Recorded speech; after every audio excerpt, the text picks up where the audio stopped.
सुप्रभात, good morning. सीधा सौदा के आज के इस मंडे के एडिशन में आप सबका स्वागत है। अगले आधे घंटे आइडिया बेसिकली ये है कि आज के ट्रेडिंग सेशन में मंडे के दिन आपको अपनी ट्रेडिंग स्क्रीन पे कौन कौन से स्टॉक्स ऐड करने चाहिए और क्यों करने चाहिए उस पर चर्चा होगी। बाकी तो खैर आप और आपके फाइनेंशियल एडवाइजर बेहतर कि ट्रेड के समीकरण कहां बैठ रहे हैं ये जानने के लिए। खैर, मैं और नीरज जी बगल में बैठे हुए हैं। गुड मॉर्निंग आपको भी। Good morning. लाइए भाई, मूड बॉल दिखा देता हूं। गिफ्ट निफ्टी कह रहा है हल्के हरे निशान के साथ मंडे को शुरुआत होगी। अगर ऐसा हुआ, दिन का सेशन ऐसी पैन आउट हुआ, तो ये 5वां स्ट्रेट सेशन हो जाएगा टचवुड, जब भारतीय बाजार मजबूती के साथ कामकाज कर। मोमेंटम तो बढ़िया पकड़ लिया है और 1/4% के साथ होगा। हम एकदम किसिंग डिस्टेंस दूर खड़े होंगे अपने अब तक के रिकॉर्ड निफ्टी के हाईज पर। समीकरण हो सकता है बैठे या तो उस तरफ में, वहां जाते जाते थोड़ा सा पस्त पड़े, सप्लाई आए, एक झटके में निकाल दिए गिफ्ट ओपनिंग में, तो रिकॉर्ड। टी शर्ट तो पहनना बंद कर दिया हमने, क्योंकि नजर लगाने का नहीं किसी चीज पे, वो ठीक नहीं है। नहीं नजर नहीं लगाने का, फालतू पंगा नहीं लेने का।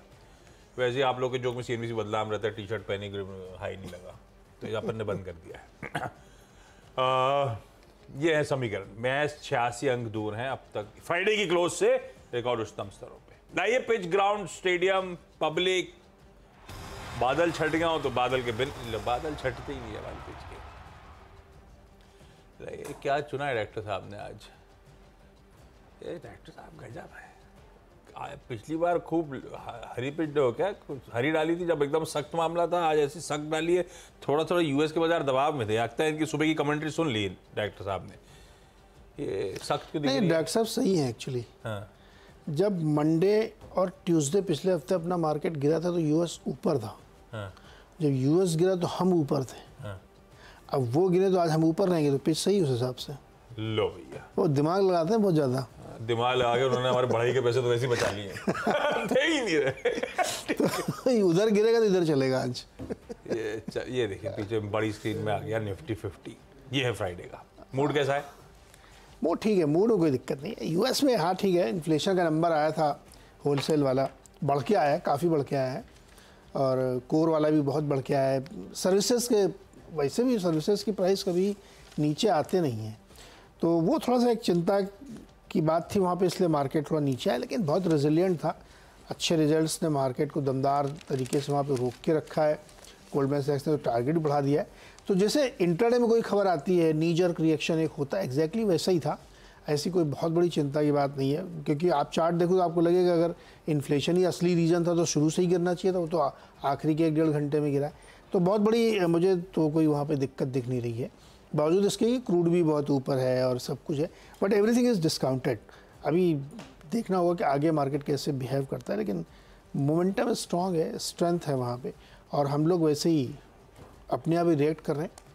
तो क्रूड जो ये 83 से वही जो झगड़ा चल रहा है रेड सी का, उसकी वजह से है। मुझे लगता है कि उस अच्छे, हाँ अपने आप चूँकि खबरों का थोड़ा अकाल पड़ेगा, रिजल्ट ख़त्म हो गए हैं, तो ढूंढना मुश्किल हो जाता है काम।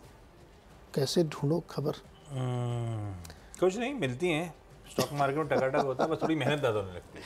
बहुत मेहनत करनी पड़ती है। हर अनाउंसमेंट खोलना, हर जगह टटोलना, तो वो सब थोड़ी एक्सरसाइज थोड़ी सी बढ़ जाती है। लेकिन कोशिश रहती है कि सबसे बेहतरीन जो 20 स्टॉक्स हैं वो आपको सुबह सुबह बता दिए जाए। भाई, पहला डेटा पैटर्न्स है, इसे ग्रीन ले जा रहा हूं। ध्यान रखिएगा, फ्राइडे को एक लार्ज ट्रेड हुआ था, उसके बाद ऑलरेडी 8-9% मजबूत है, पर ग्रीन ले जाने के पीछे वजह है। फ्लोरेंट्री कैपिटल पार्टनर्स ने अपना ऑलमोस्ट 60 लाख शेयर्स का चंक, 10% के आसपास पूरा चंक फ्राइडे को बेचा। पर क्या मार्की इन्वेस्टर्स डेटा पैटर्न्स में चेक इन करें? Government of Singapore 31.5 lakh shares, monetary authority of Singapore 3,90,000 shares, Mirae asset mutual fund almost 11 lakh shares, Kotak Mahindra mutual fund almost 5.5 lakh share, HDFC mutual fund 1,38,000 shares, और एक जो chunk बचा था मैथ्यू सीरियक ने 6,80,000 share. अभी Matthew Syriac कौन है? फ्लोरेंट्री कैपिटल पार्टनर्स जिसने माल बेचा था, ये उसके को फाउंडर हैं जिन्होंने खुद डेटा पैटर्न्स का माल खरीद लिया। वाह, क्योंकि नाम अजीब सा है एकदम से, मैंने कहा कौन है तो ढूंढना शुरू करा, तो ये इंटरेस्टिंग था। तो एलएलपी में वो शेयर बेचने की नौबत आई होगी, जरूरी होगा लिक्विडेट करना होगा एसेट्स को खुद को। सारे नाम सारे जो आए हैं बड़ा इंटरेस्टिंग नाम थे, इसलिए डेटा पैटर्न ग्रीन रख रहा हूं। पर ध्यान रखिए फ्राइडे को 8-9% चल चुका है, अपन जरा वॉच आउट करेंगे, उसके बाद आप लोग डिसाइड करिएगा। दूसरा, नए लाइन ऑफ बिजनेस में उतरने की तैयारी कर रहा है बलरामपुर चीनी। इंटरेस्टिंग है, ये कह रहे हैं सिमिलर लाइन ऑफ बिजनेस है, ऐसा नहीं है कि एकदम ही नए धंधे में उतर रहे हैं। और जैसे से डिवर्सिफिकेशन अगर स्वीटली प्ले आउट हो, जैसे कि शुगर से इथेनॉल, पहले ईएनए था, फिर इथेनॉल का वो चलन चला जिसमें ओएमसी उठानी थी, तब से वो रीरेट हुई थी ये सारी company. Volatility sugar related balance sheet से पीएनएल से रिड्यूस हुई थी। अब ये नए धंधे में उतरने की तैयारी कर रहे हैं, पॉलीलैक्टिक एसिड्स बनाएंगे जो इस्तेमाल होते हैं बायोप्लास्टिक्स के लिए। इंटरेस्टिंग, मैं इसे ग्रीन लेके चलता हूं, ऑफ आइस चल ही रहा है स्टॉक। फिर दो एक साथ रखने पड़ेंगे क्योंकि दो रिजल्ट्स आने थे फ्राइडे की क्लोज के बाद। दोनों Q4 नंबर्स, दोनों दिसंबर एंडिंग कंपनीज हैं, तो Q4 नंबर्स डिले के साथ आ सकते हैं, एनुअल नंबर्स हैं क्योंकि इन कंपनीज के। क्रिसिल का नंबर आए, अच्छे लग रहे हैं, ग्रीन लेके चलता हूं। आय में 12% का जंप, उसके सामने इबीटा 24-25% उछलता हुआ। आय 11%, इबीटा 24-25%, यानी कि मार्जिन एक्सपैंड करें और बढ़िया एक्सपैंड करें भाई साहब, 300 बेसिस पॉइंट, 26.3 वाले 29.3% पे मार्जिन आते हुए, और मुनाफा 33% का उछाल दिखा रहा है। नंबर्स अच्छे हैं क्रिसिल के, क्रिसिल को ग्रीन रख रहा हूं। वो डिविडेंड वगैरह भी आया 28 रुपए का, पर वो खैर करंट मार्केट प्राइस के लिए आज से बहुत मिनिस्क्यूल हो जाता है वो, लेकिन फिर भी 28 रुपए का डिविडेंड अनाउंसमेंट। शैफलर इंडिया दूसरे रिजल्ट्स थे जो आए थे, इसका भी Q4 है, इसका भी दिसंबर एंडिंग कंपनी है। ये नंबर थोड़े से फीके लगे इसलिए लाल रख रहा हूं मैं। क्यों फीके लगे? आय में ऑलमोस्ट फ्लैटिश रुझान है साल दर साल, 4-4.5% के आसपास आय बढ़ी। इबीटा उसके सामने दरअसल 6% के आसपास डिक्लाइन। आय हल्की सी बड़ी, इबीटा हल्का से गिर गया, मार्जिन कॉन्ट्रैक्ट करें, और मार्जिन 19.2 वाले 17.3, यानी कि 190 बेसिस पॉइंट्स हो गया है, मोटा मोटी कॉन्ट्रैक्ट हो गया है। तो 200 बेसिस पॉइंट मार्जिन गिरना, मुनाफा 9-10% गिर जाना साल दर साल। इनके भी डिविडेंड डोल आउट है 26 रुपए का, पर लैकलस्टर जो क्वार्टर परफॉर्मेंस है उसके चलते इसको लाल ले रहा हूं। तो डेटा पैटर्न उस लास्ट ट्रेड में जो मार्केट इन्वेस्टर्स चेक इन करे ग्रीन है। बलरामपुर चीनी नए लाइन ऑफ बिजनेस में उतरने की तैयारी कर रहा है, ग्रीन रखा। और दो रिजल्ट, क्रिसिल मार्जिन एक्सपेंशन और रेवेन्यू मोमेंटम, शैफलर लाल में क्योंकि रेवेन्यू ठंडे और मार्जिन कॉन्ट्रैक्शन। 4 हो गए भाई साहब। 4 बता दिए? हाँ, वो 2 नहीं। चलो अच्छा, मैं भी बताता हूँ। पहला स्टॉक है पेटीएम। आज इसको ग्रीन में रख रहा हूँ क्योंकि मामला थोड़ा सुलझा है। इनके लिए नोडल बैंक बना दिया एक्सिस को, और एस्क्रो अकाउंट ओपन हो गया तो सब इसमें ट्रांसफ़र हो गया, तो जिससे कि ग्राहकों को परेशानी ना हो। साथ ही साथ 15 मार्च के बाद भी अगर ज़रूरत पड़ेगी तो वो एक्सटेंड रहेगा। तो ये एक रिलीफ का साइन है, और इसका मार्केट ने थोड़ा सा रिएक्शन देना शुरू कर दिया था। तो ये एक आप मान के चलिए थोड़ी सी एक राहत की खबर, एक अच्छी खबर है। हालांकि अभी कोई बेसिक में कुछ नहीं बदला है, इनका धंधा वैसे ही बंद हो जाएगा वो बैंक वाला, लेकिन इसलिए ग्रीन में रख रहा हूँ क्योंकि मामला थोड़ा सेटल होता हुआ दिख रहा है, और फाइनली किसी न किसी को वो फाइनली मिलेगा तो उसका बड़ा फ़ायदा होगा। दूसरी कंपनी है जो स्टॉक है वो ITI है। इसमें एक बहुत इंटरेस्टिंग चीज़ हुई है, इन्होंने एक MOU साइन किया है J&K ऑपरेशंस के साथ। ये एक IIT मद्रास क्यूरेटेड कंपनी है, वहाँ के छात्रों ने मिलकर बनाई थी। ये क्या काम करते हैं? ये भारत ऑपरेटिंग सिस्टम, भार OS बोलते हैं उसको। ये open system for mobile networking के लिए उसको ये बना लेते हैं, उन्होंने डेवलप किया है। तो ITI उसके लिए अब सारे काम बनाएगी, डिजिटल के जितने भी इक्विपमेंट सर्विसेज ये सब प्रोवाइड करने का काम ITI करेगी। उसने इसके लिए एक MOU साइन किया। ये काफ़ी बड़ा है भारत के लिए, बहुत इंटरेस्टिंग चीज़, क्योंकि ये भार OS जो है ना, एक अपनी उसको तो ना आत्मनिर्भर टेक्नोलॉजी इन्होंने डेवलप की है जो बहुत काम आएगी।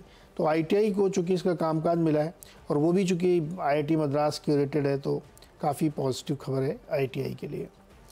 तीसरी कंपनी है जीपी पेट्रोलियम। ये इन्होंने क्या किया है, बांग्लादेश के नूर ट्रेडिंग के साथ इन्होंने एक डिस्ट्रीब्यूशन एग्रीमेंट साइन किया है। इसके तहत ये क्या करेंगे, advertising, promotion, import, distribution, supply करें किसका, रेप्सोल का। और ये रेप्सोल प्रोडक्ट जो है पूरे बांग्लादेश में सप्लाई करेंगे, मार्केटिंग करेंगे उसकी। और ये स्पेन की जो इनकी कंपनी है वहाँ से ये टाई अप के साथ लेंगे, तो टेक्निकल एडवांसमेंट इसका स्पेन के साथ जीपी पेट्रोलियम का होगा। तो ये भी कंपनी इनके लिए काफ़ी इंटरेस्टिंग है। अब जो इन्होंने 4 बताया तो मैं भी 4 बता देता हूँ। चौथा स्टॉक है हेल्थ केयर ग्लोबल, HCG। इसमें CVC जो प्राइवेट इक्विटी उसके पास 60% स्टेक है। वो पूरा स्टेक TPG, KKR और इक्विटी यानी पहले जो बेरिंग था वो खरीदना चाहते हैं। और ये खबर आज बड़ी प्रोमिनेंटली छपी हुई है, वैल्यूएशंस वगैरह निकाले जा रहे हैं। हो सकता है ये डील आगे जाते कल्मिनेट होती है। ये ग्लोबल के लिए अच्छी है, बाकी हॉस्पिटल चेन के लिए भी बढ़िया खबर है। तो HCG भी आप ग्रीन में रखिए और रडार पर रहनी चाहिए आपके। 4 हो गए भाई साहब। ओके, लाइए भाई अगला 5वां और छठा बताता हूँ आपको। अब 2-2 की कड़ी थी, 2 नतीजे लिए थे, तो 2 मैंने वो रखे हैं जहाँ पे वो एडिशंस हुए हैं फुटसी में। सिर्फ 2 इसलिए चुन रहा हूँ क्योंकि दोनों, हालांकि फुटसी ले रहा होगा तो फंडामेंटली शायद बेहतर ही होंगी, लेकिन 2 अच्छी लग रही थी जिसमें फ्लोज मीनिंगफुल आ रहे, सिर्फ उनको सिंगल आउट कर। असल में फुटसी ने फ्राइडे के शाम को अनाउंस करा मार्च 24 के लिए सेमी एनुअल रिव्यू। तो हर छमाही में करते हैं, अनाउंसमेंट आ गया है। अनाउंसमेंट आ गया है तो जो एडिशंस हैं उनके लिए अच्छी खबर है, लेकिन एक्चुअल फ्लोज जो है वो 15 मार्च को एडजस्टमेंट प्ले आउट होगा। अभी सिर्फ अनाउंस हुआ है, मीनिंगफुल फ्लोज तब आ रहे हैं, पर सेंटिमेंट पॉजिटिव है इसीलिए मेंशन कर रहा हूं। तो फुटसी ऑल वर्ल्ड इंडेक्स में सुंदरम फाइनेंस की एंट्री होगी, फुटसी में एडिशन है। और 32 मिलियन डॉलर, एक ब्रोकरेज का अनुमान कहता है 32 मिलियन डॉलर्स के आसपास के इनफ्लोज। 32 मिलियन मतलब 14 लाख शेयर्स का एडजस्टमेंट प्ले आउट होना है। और इसका एक दिन का वॉल्यूम आपकी स्क्रीन पे छोटा से ब्रैकेट में लगा हुआ है एक एक्सचेंज पे। तो औसतन वॉल्यूम के दरअसल 17.5 टाइम्स के वॉल्यूम की तैयारी होगी। इस तरह के फ्लोज आएंगे, पर वो आने उधर एडजस्टमेंट के दिन। सेंटिमेंट पॉजिटिव है, सुंदरम फाइनेंस को ग्रीन लेके चलता हूं। ऐसे ही दूसरा उस कड़ी में मैं थर्मैक्स को रख रहा हूं। इसका भी एडिशन हो रहा है फुटसी ऑल वर्ल्ड इंडेक्स में। कैलकुलेशंस कहते हैं ब्रोकरेज के लाइकली इनफ्लोज आने 32 मिलियन, सॉरी सुंदरम फाइनेंस के 64 मिलियन इनफ्लोज थे, मैंने शायद थर्मैक्स के पढ़ दिए थे। 64 मिलियन उसके आने, 32 मिलियन इनके आने, 8 लाख शेयर्स के आसपास का इनफ्लो। इसका हॉटबोर्ड नहीं, अब वो जरा थर्मैक्स दिखाइए। तो कैलकुलेशन कहता है 8 से 9 टाइम्स ऑफ औसतन वॉल्यूम्स इस तरह के इनफ्लोज आने। तो ये दोनों सिंगल आउट करें फुटसी के, सुंदरम फाइनेंस और थर्मैक्स, जहां पे शायद इनफ्लो स्ट्रांग हो गए। अपने भी 2 हैं, डिटेल तो इन्होंने बता ही दिया है। ऐसा ही इनमें भी होगा। 5वां जिंदल स्टेनलेस, और इसको भी उसी ग्लोबल इंडेक्स में शामिल कर लिया गया है। और 6वां है कल्याण ज्वेलर्स। बहुत सारे हैं, तो उसमें से ये 2 हमने लिए, आगे और भी बताएंगे, लेकिन ये 2 लिए तो हमें लगता है कि इसमें ध्यान रखना चाहिए, क्योंकि दोनों ही जो है अप ट्रेंड ग्रोथ, मतलब ये वाली खबर तो ठीक है, इमीडिएट ट्रिगर हो गया। अदरवाइज ज्वेलरी वाली कंपनीज के भी आप देखिए, चाहे सेंको देखिए, कल्याण देखिए, टाइटन देखिए, वैसे ही स्टेनलेस स्टील वाली जो कंपनी है, पाइप कंपनी, उसमें बड़ी तेज़ी है। तो ये दोनों हमारे भी उसी खबर के आधार पर आप लेके चल सकते हैं ग्रीन में। चलिए क्विकली एक छोटा सा ब्रेक के बाद अगले 4 स्टॉक्स।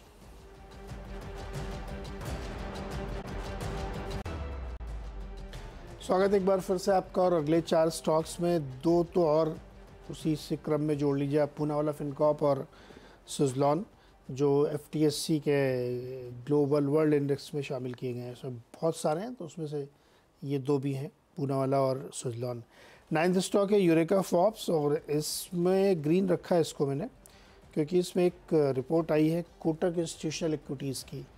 इन्होंने 680 का इसमें टारगेट दिया बाई कॉल के साथ, और उनका ये मानना है कि 3rd क्वार्टर में जो कंपनी ने नतीजे पेश किए वो काफ़ी इंटरेस्टिंग है, वॉल्यूम बहुत एनकरेजिंग है, और जो हालांकि वीक बेस के सामने आई है, लेकिन अब काफ़ी बढ़िया मार्जिन एक्सपेंड हुआ है, काफ़ी फ्री कैश फ्लो कंपनी ने काफ़ी जनरेट किया है और ये आगे कंटिन्यू रहेगा। तो इसलिए उन्होंने इसका लक्ष्य भी 680 का रखा है, बाई कॉल की है। 10वां स्टॉक है डिलीवरी। डिलीवरी में बैंक ऑफ अमेरिका की जो है रिपोर्ट है, टारगेट 550 का दिया है। इन्होंने लॉजिक दिया मीशो का। मीशो एक ऐसी प्लेटफॉर्म है जहाँ पे कपड़े वगैरह ये सब मिलते हैं। तो मीशो इनके साथ टाई अप करना चाहता है अपनी डिलीवरी कॉस्ट कम करने के लिए। वो चाहता है कि उसकी लॉजिस्टिक कॉस्ट जो है 4-5% आ जाए मीशो की, तो उसके लिए वो डिलीवरी के साथ करना चाहता है। तो ये इनको लगता है कि एक बड़ा इनके लिए हो सकता है। हालांकि मीशो बहुत बड़ा प्लेयर नहीं, बहुत छोटू सा प्लेयर है, लेकिन हाँ ये बात सही है कि इन लोगों की कॉस्ट बहुत ज़्यादा है। डिलीवरी कॉस्ट मतलब एक आप 25 रुपये सामान मंगा दो तब भी 250 रुपये इनकी उस पैकेट की कॉस्ट होती है डिलीवर करने के लिए। तो उसको रिड्यूस करना बहुत ज़रूरी है और डिलीवरी ने स्टेट ऑफ द आर्ट पूरा सिस्टम बना रखा है। तो उनको लगता है कि इससे काफ़ी फ़ायदा होगा, तो इस वजह से उन्होंने टारगेट 550 का दिया है, तो इसको ग्रीन में रख सकते हैं। हो गए? या ओके, अगले 4 मणप्पुरम फाइनेंस को हरे में रखते हैं। इन्होंने दरअसल एडेंडम फाइल किया है आशीर्वाद माइक्रो फाइनेंस का जो आईपीओ सेबी में दाखिल करा गया था अक्टूबर में। उसके बाद सेबी ने कुछ क्वेश्चन उठाए होंगे, तो एडेंडम मतलब उस डीआरएचपी के साथ एडिशन या सप्लीमेंट प्रोवाइड करा है, या जो भी क्वेरीज रेज हुई होंगी उनके आंसर्स दिए होंगे। तो दरअसल वो ट्रैक पटरी पे आ रहा है। पहले जब खबर आई थी कि वो आईपीओ टल रहा है तो कैसे नर्वस हुआ था बाजार, है ना। तो ऐसा टला नहीं, मतलब कैंसिल नहीं हुआ था, सिर्फ टल गया था। डिटेल सीख करी गई थी, डिटेल सबमिट कर दी गई। तो जब भी पॉजिटिव डेवलपमेंट आएगा वहां से सेबी की तरफ से तो अच्छी खबर होगी। अभी भी जो डेवलपमेंट हुआ है इसे पॉजिटिव ही लेके चलता हूं। ग्रीन रखा है इसको, मणप्पुरम फाइनेंस को। टीटागढ़ रेल सिस्टम्स, वो हमारा पुराना टीटागढ़ वैगन्स, अब तो रेल सिस्टम्स है। वैगन का धंधा नहीं रहा ना, अब तो बहुत बड़ा धंधा है इसका। वीकेंड पर update, ministry of defence government of India से इसको ऑर्डर मिला है। 250 स्पेशलाइज्ड वेगन्स का प्रोक्योरमेंट करेगी मिनिस्ट्री। कुल वैल्यू आकी जा रही है 250 स्पेशलाइज्ड वेगन्स की 170 करोड़ रुपए। तो 170 करोड़ रुपए का ऑर्डर मिला, इसीलिए टीटागढ़ रेल सिस्टम्स को हरा कर दिया, ग्रीन। सूला विनयार्ड्स को ले तो लाल जा रहा हूं। दरअसल आज एक लार्ज ट्रेड है, ब्लॉक डील होती हुई, ट्रेड बड़ा ट्रेड होता हुआ नजर आएगा, ऐसा सोर्स कह रहे हैं। वर्ल्ड इन्वेस्ट एशिया पीटीई का जो पूरा बचा हुआ चंक है अब इस कंपनी में, कितना 8.34%, या कह लीजिए 8.25% के आसपास, 7.5 लाख शेयर्स शायद आज बिकने के लिए आएंगे। और मौजूदा भाव से लेकर 570 रुपए पर शेयर के बीच, यानी कि फ्लैट से 7% डिस्काउंट के बीच में कहीं ये सौदे हो रहे होंगे। अभी डिपेंड करता है एक तो कौन सी विंडो में हो रहा है। बाजार खुलने से पहले तड़के हो गया तो बोले बहुत डिमांड है तो फिर तो चल जाएगा स्टॉक। कंटिन्यूस सेशन में हुआ तो शायद थोड़ा दबाव आए, पर एक बात ध्यान रखिएगा, इसके बाद एक की ओवरहैंग जो है ये वर्ल्ड इन्वेस्ट का छट जाएगा। आमतौर पर बाजार का मूड अच्छा रहता है तो पॉजिटिव लेता है इस बात को। तो देखते हैं दिन के दौरान, इसमें कोई ट्रेड वेड नहीं, सब कुछ डिपेंड करेगा स्क्रीन पे 9:15 बजे तक के समीकरण कैसे बैठ रहे हैं। अप फ्रंट तो लाल ही ले रहा हूं क्योंकि थोड़ा सा डिस्काउंट पे शायद सौदे होते हुए नजर आए, लेकिन पहले अपन 9:15 तक पहले तो वेट करें। पीबी फिनटेक आखिरी में इसको मेंशन कर रहा हूं क्योंकि इंश्योरेंस रेगुलेटर जो है इल्डाई, उसने पॉलिसी बाजार इंश्योरेंस ब्रोकर्स का लाइसेंस जो है अपग्रेड कर दिया है। डायरेक्ट इंश्योरेंस ब्रोकर थे लाइफ और जनरल के, अब कंपोजिट इंश्योरेंस ब्रोकर हो गए। और कंपनी ने फिर इसके बाद लिखा है कि हम इसके बाद क्या क्या कर सकते हैं उस रिलीज में। तो पॉजिटिव है, दायरा बढ़ता हुआ, पीबी फिनटेक को ग्रीन लेके चलता हूं। थोड़ा सा न्यू एज फॉर्म में भी आजकल इन्होंने पेटीएम से शुरू करा, अखबार आजकल जोमेटो छाप रहे हैं। तो पीबी फिनटेक हरे रखते चलते हैं अपन। इस नोट पर 10 स्टॉक्स पूरे। क्विकली छोटा सा ब्रेक के उस पर जब लौटेंगे तो इन टीम्स का, इन 10 स्टॉक्स का एक क्विक रैप अप।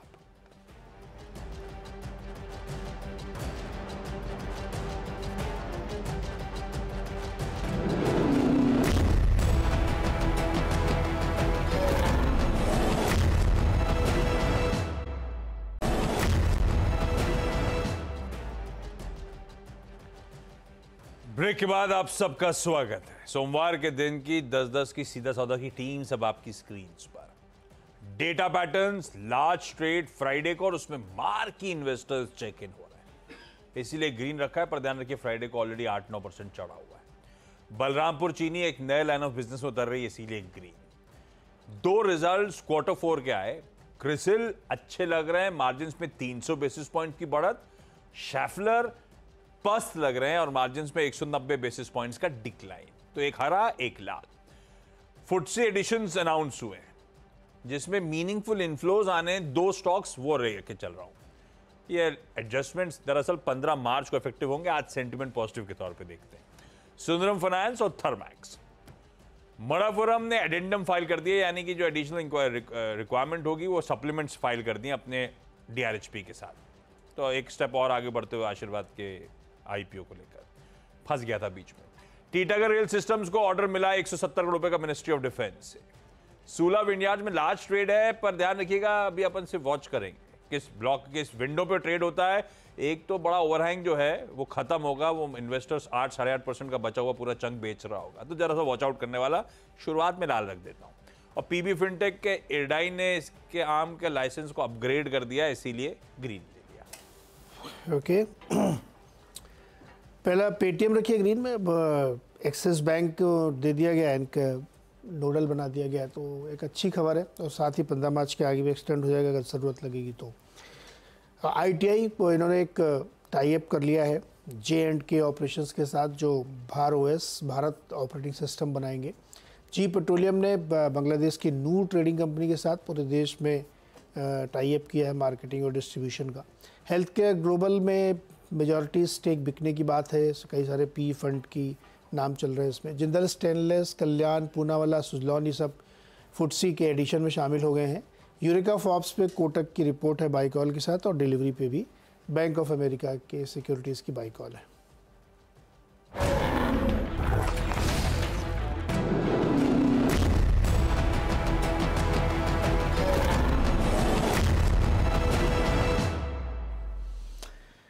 चलिए भाई, हफ्ते की शुरुआत और मुनाफे की तैयारी करते हैं, पर अमेरिकी संकेतों को और भारतीय संकेतों को पढ़ने की कोशिश करें कि किस तरह से आज ट्रेड सेटअप हो सकता है। US market